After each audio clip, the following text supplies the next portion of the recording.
Alright guys, so once you're done with all the facial features, we're going to move on to the environment design.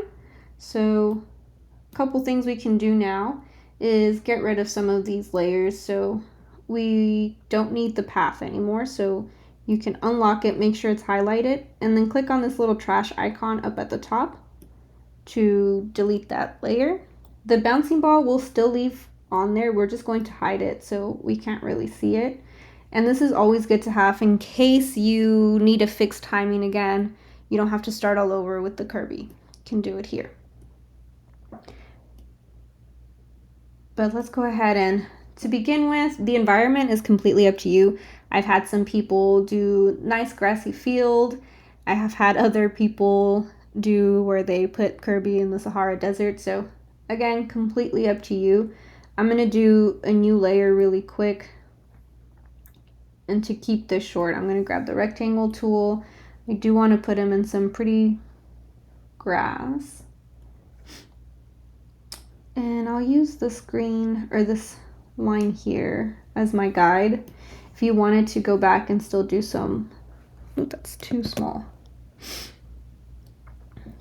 Some little grass, you totally can. Can even do some little highlights if you wanted to. But the grass should be its own thing, or the floor, if you will. So that could be grass. And then I'd create another layer for, need to go back. I messed up. Command Z.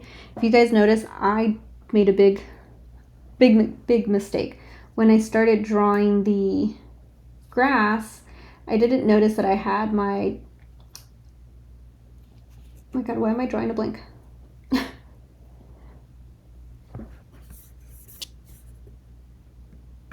My playhead, oh my goodness, my playhead in the middle of the timeline instead of the first timeline or the first frame. So that's why it dropped the grass somewhere in the middle here. You could tap on it once and then go back and click and drag it to the very beginning and it should fix that. Okay, but so the grass is done. I can actually now delete this floor since it was just a guide. I'm gonna lock the grass, create a new layer, call it sky. Oopsie. And you can always change the order of your layers too. So I'm gonna click and drag this to be below the grass. And I'm going to use the rectangle again and choose the sky color.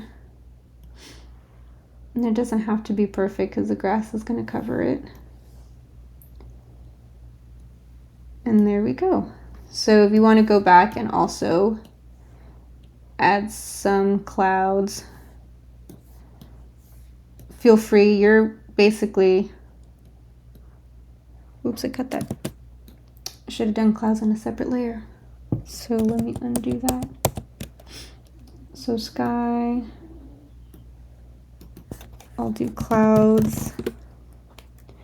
Now I'm gonna lock the sky layer.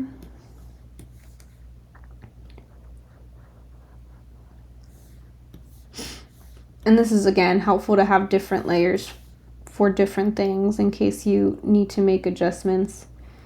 You can. Okay, once you're done customizing the background, you are going to go to File, Save, and you're going to then export your final animated GIF. So File, Export, Export Animated GIF. Oops, the box came up on the screen.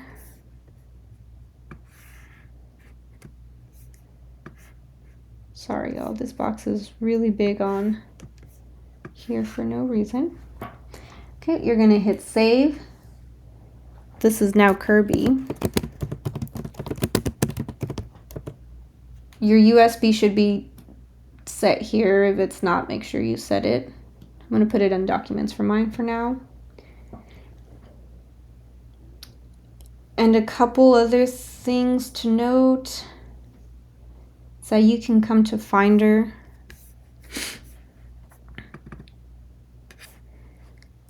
And let's pretend again, this is my USB.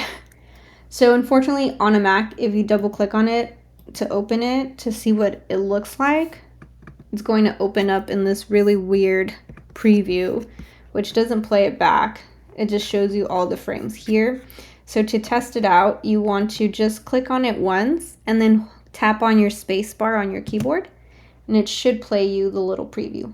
So if all looks good in your preview, that's what I want you to upload into the final bouncing Kirby animation. Let me know if you guys have any questions.